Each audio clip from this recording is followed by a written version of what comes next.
हाँ जी, हमने ये चैप्टर शुरू किया था। Today it is the second lecture of this chapter. हमने अभी तक इसमें क्या क्या कर लिया है बेटा जी? हमने जे जे थॉमसन मॉडल कर लिया। नहीं है? ठीक है। सबसे पहले हमने डेल्टन्स थ्योरी ऑफ एटम किया था, या डेल्टन्स एटॉमिक थ्योरी। उसके बाद हमने जे जे थॉमसन किया। उसके बाद हमने रदरफोर्ड का एक्सपेरिमेंट किया। ठीक है।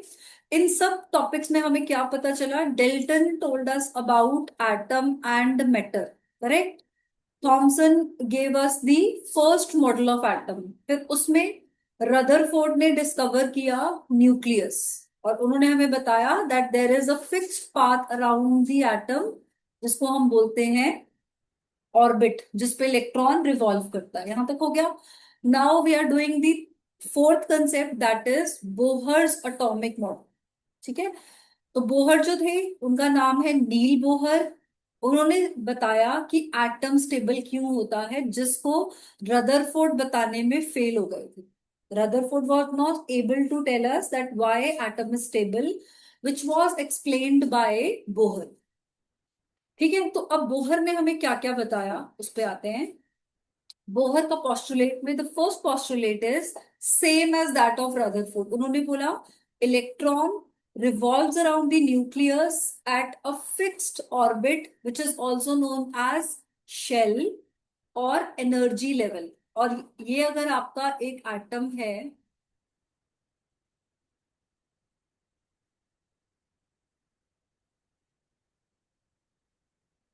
ठीक है, यहाँ पे यू हैव टू इलेक्ट्रॉन्स, यहाँ पे suppose you have four electrons.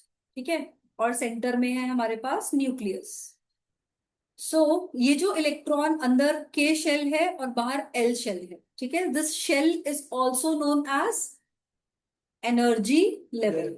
और इसी को आप ऑर्बिट भी बोलते हो। तो मैं ऑर्बिट बोलूं या शेल बोलूं या एनर्जी लेवल बोलूं, सब सेम बात है, राइट। अब ये जो ऑर्बिट है जहां पे इलेक्ट्रॉन रिवॉल्व कर रहा है, इस इलेक्ट्रॉन का, suppose I am talking about this electron, इस इलेक्ट्रॉन की एनर्जी हमेशा फिक्स रहेगी। मतलब क्या मैं बोल सकती हूँ एनर्जी हमेशा कांस्टेंट रहेगी, चेंज नहीं होगी? बिकॉज रदरफोर्ड ने क्या बोला था? उन्होंने बोला that if this is a nucleus and electron is revolving, तो धीरे धीरे इलेक्ट्रॉन अपनी एनर्जी लूज करेगा और इलेक्ट्रॉन जाके न्यूक्लियस पे कोलैप्स कर जाएगा। ठीक है। तो रदरफोर्ड ने क्या बोला? That electron will lose energy. But Bohr ने क्या बोला? एनर्जी लूज नहीं होगा। यस, एनर्जी फिक्स रहती है, एनर्जी कांस्टेंट रहती है। ठीक है।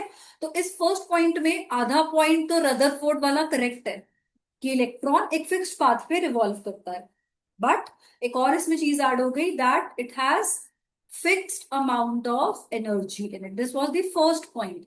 Second point, while the electron is revolving around the nucleus, ना तो वो एनर्जी को लूज करेगा और ना ही गेन करेगा। इसी का तो मतलब है फिक्स्ड अमाउंट। फिक्स्ड का मतलब क्या हुआ? चेंज नहीं हो रहा। ठीक है। चेंज नहीं हो रहा का मतलब neither energy is lost nor gain. Second point clear है हमको?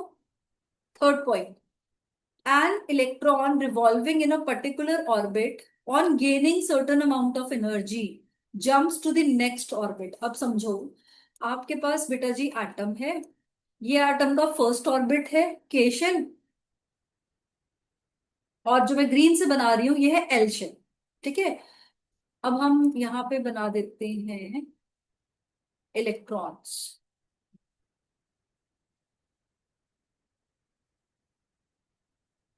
ये एक इलेक्ट्रॉन है, ये दूसरा इलेक्ट्रॉन है। यहाँ पे भी you have four electrons. Three बना देते हैं। यहां तक समझ में आया? एटम बन गया। अब कंसेप्ट क्या है? वो बोल रहे हैं कि इलेक्ट्रॉन, सपोज मैं इस इलेक्ट्रॉन की बात कर रही हूँ, this electron has fixed amount of energy. हमें समझ में आ गया फिक्स्ड एनर्जी है। नाउ अगर मैं एटम को कहीं से बाहर से एनर्जी दे रही हूँ, that energy can be in the form of sound. आप म्यूजिक सुनते हो, आपको एनर्जी फील होता है। वो एनर्जी कहाँ से आ रहा है? Sound energy. ठीक है। That energy can be in the form of heat. That energy can be in the form of light. किसी भी फॉर्म से आपने एटम को एनर्जी दी, तो ये इलेक्ट्रॉन एनर्जी को गेन कर लेगा। यहां तक समझ में आ रही है बात? इलेक्ट्रॉन अपने ऑर्बिट में बढ़िया से घूम रहा है, मस्त घूम रहा है, ना एनर्जी ले रहा है ना दे रहा है, बढ़िया चल रहा है। अब कहीं से एनर्जी आ गई तो एटम ने एनर्जी गेन कर ली। अब जैसे ही उसको ज्यादा एनर्जी मिलेगी वो नेक्स्ट ऑर्बिट पे जंप कर जाएगा। आपको जब ज्यादा एनर्जी मिलती है आप एक्साइटेड हो जाते हो ना। ऐसा तो नहीं है कि अभी हम बैठे हैं, अभी हमने कोई बड़ी अच्छी सी न्यूज सुन ली और हम ऐसे ही बैठे हैं, हम एनर्जी इंक्रीज हो जाती है, फेस पे स्माइल आएगी, आप इधर फोन करोगे वो देखो वो सुन के ही आ गई। ठीक है। सो सेम इलेक्ट्रॉन के साथ होता है, because we are again made up of electrons, हमारी बॉडी में तो बहुत सारे इलेक्ट्रॉन्स हैं। सो whenever electron gains energy, it will jump to the next orbit. Similarly, when the electron will lose energy, it will jump to the lower orbit. ठीक है। Since each orbit is associated with the fixed amount of energy, that is why it is also known as energy level. आपका एक energy का level है। आपको कोई अच्छी news मिलेगी आपकी एनर्जी रेज हो जाएगी, आपको कोई बैड न्यूज मिलेगी आपकी एनर्जी डाउन हो जाएगी। सेम इलेक्ट्रॉन के साथ होगा। अपनी एनर्जी में बैठा है मस्त, कहीं से एनर्जी मिली गेन हो जाएगी, एनर्जी लूज हुई एनर्जी लॉस हो जाएगी। ये तीन चीजें हमें बोहर ने बताई। क्लियर है यहां तक? तीनों पॉइंट्स हमें समझ में आ रहा है नाउ। Discovery of neutron. अब आता है न्यूट्रॉन की डिस्कवरी। अब सारी कहानी हो गई, हमें ये पता चल गया atom has electrons, atom has protons and atom has nucleus. ठीक है। अब बात आती है mass of electron, mass of atom की। ठीक है। हर एटम का मास अलग है। If you look into the carbon, carbon का मास है 12। अगर आप देखते हो नाइट्रोजन, नाइट्रोजन का मास है 14। ऐसे ही हर atom has different mass. So now the question is atomic mass कहाँ पे है?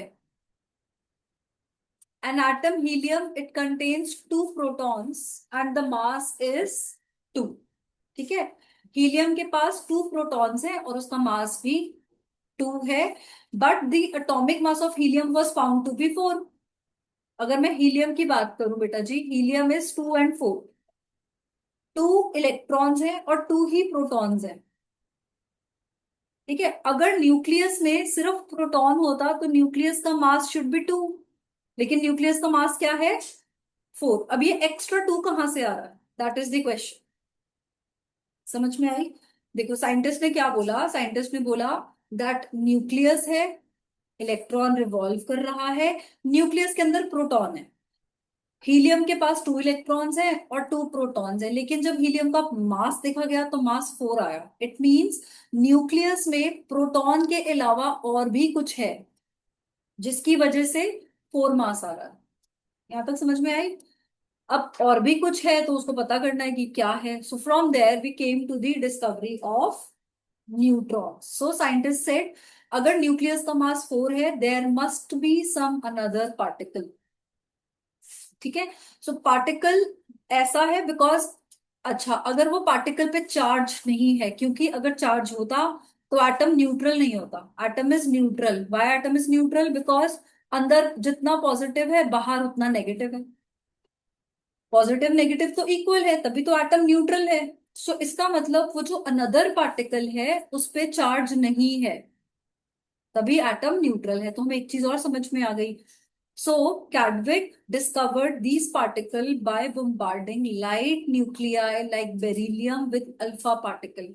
अब कैडविक ने क्या किया? बेरिलियम को लिया, बेरिलियम को यहाँ पे लिखा है लाइट न्यूक्लियाई। क्यों लिखा है लाइट न्यूक्लियाई? बिकॉज बेरिलियम का एटॉमिक नंबर है 4 और मास नंबर है 9। तो ये लाइट मतलब हल्का सा आटम है, छोटा सा आटम है, बहुत बड़ा नहीं है।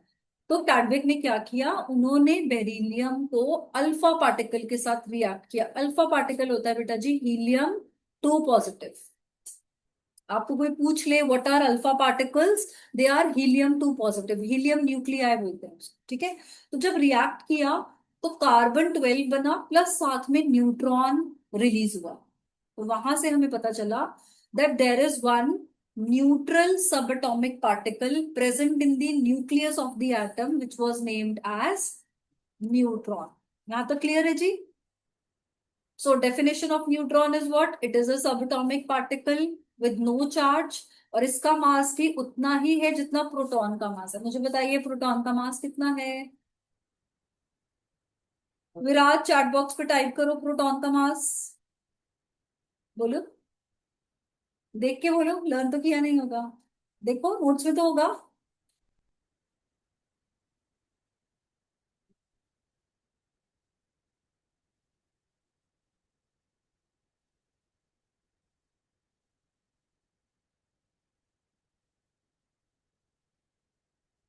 Yes Viraj, correct. ठीक है, तो न्यूट्रॉन का मास है बेटा जी 1.676 10 raise to the power -24 grams, which is equal to 1 AMU। ये टर्म्स लर्न करनी पड़ेंगी। आपको क्या लग रहा है, संडे आया, मंडे आया, ट्यूसडे आया, फिर थोड़े दिनों बाद संडे आ गया, फिर मंडे आया, ट्यूसडे आया, फिर थोड़े दिन बाद संडे आ गया, ऐसे नहीं चलती है लाइफ। जब आपको कुछ नया पढ़ाया गया है उसको उसी दिन ट्राई करो लर्न करने का, नहीं तो भूल जाओगे। वो क्या, बहुत बढ़िया। ठीक है, so no what are the properties of neutron. Neutron because neutral है, उस पर कोई भी चार्ज नहीं है, तो वो मैग्नेटिक और इलेक्ट्रिक फील्ड से डिफ्लेक्ट नहीं होगा। इलेक्ट्रिक और मैग्नेटिक फील्ड से बेटा जी वही चीज डिफ्लेक्ट होती है जिसपे चार्ज होता है। ठीक है, सो neutron being neutral, electrically neutral है ना, तो यहां से प्रूफ मिलता है। अगर आपको मैं क्वेश्चन दे दूं, how will you prove that neutron is neutral, तो आप बोलोगे neutron is not deflected by any magnetic और electric field which shows that it is neutral. समझ में आ रहा है। नाउ मास आपको मैंने बता दिया है 1 AMU एंड इन ग्राम्स, हमें ग्राम्स में लर्न करना है, because SI unit of mass is grams या किलोग्राम्स।